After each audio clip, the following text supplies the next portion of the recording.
For this Strangeland project, Sean and I shared a call during the early part of the pandemic. Sean told me that he had some demos and asked if I wanted to record some drums for it.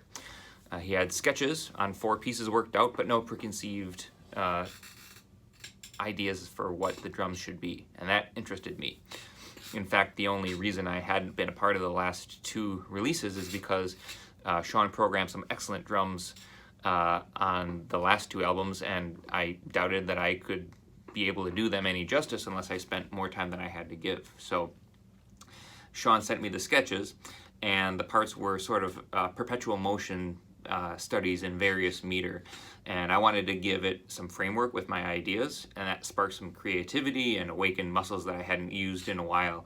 And the form is not yet set in stone yet, so I pitched to Sean, well, what if I sent you beats and over the sketches, and you can chop up the different sections however you wish, able to tell the story that you want to tell, much like how Mateos and Moore did with Portnoy's parts on the first OSI album. So a different way for us to work, and hopefully you'll enjoy it.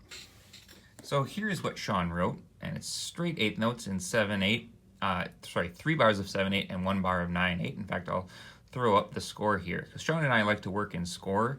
I personally like to write out parts first and give it notation so that I can kind of see and hear what it's supposed to sound like in MIDI, to see if the idea that I had in my head works just as well when I listen to it back without trying to imagine all the parts. So I'll play it.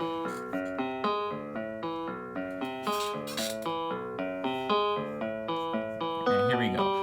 1, 2, 3, 4, 5, 6, 7. 1, 2, 3, 4, 5, 6, 7. 1, 2, 3, 4, 5, 6, 7. 1, 2, 3, 4, 5, 6, 7, 8, 9,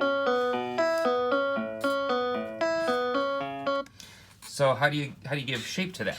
Well, I decided what works a little bit better, since it's kind of a plotting part in all the good ways. If I just, instead of having it play all 8th notes, what if I played the quarter note pulse to it? So instead of 7 8th notes, what if I played 7 quarter notes for 2 of these bars? So it gives it a 7/4 feel, and then with these 8th notes in this 7/8 bar and this 9/8 bar, it gives it an 8-beat measure. So it sounds pretty normal, and I find that when I stretch out the time across 2 bars of 7/8 and play in a 7/4 feel, it gives sometimes the listener doesn't remember that we're in an odd time signature when that beat is dropped, when that 8th beat is missing. So here's what it sounds like with my part in.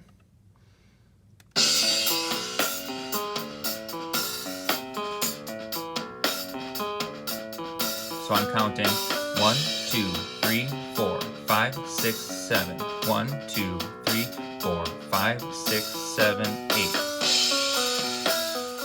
One of the particular challenges I really like about working on this project is working with the different odd time signatures, and trying to create a framework by which this makes sense, this really kind of angular, always moving 8th note guitar parts that Sean likes to write.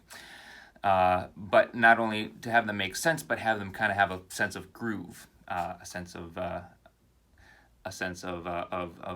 moving forward and having motion, and not being quite so angular, and having a little bit of something that a pop listener could latch on to and go, oh, here's where the beat is.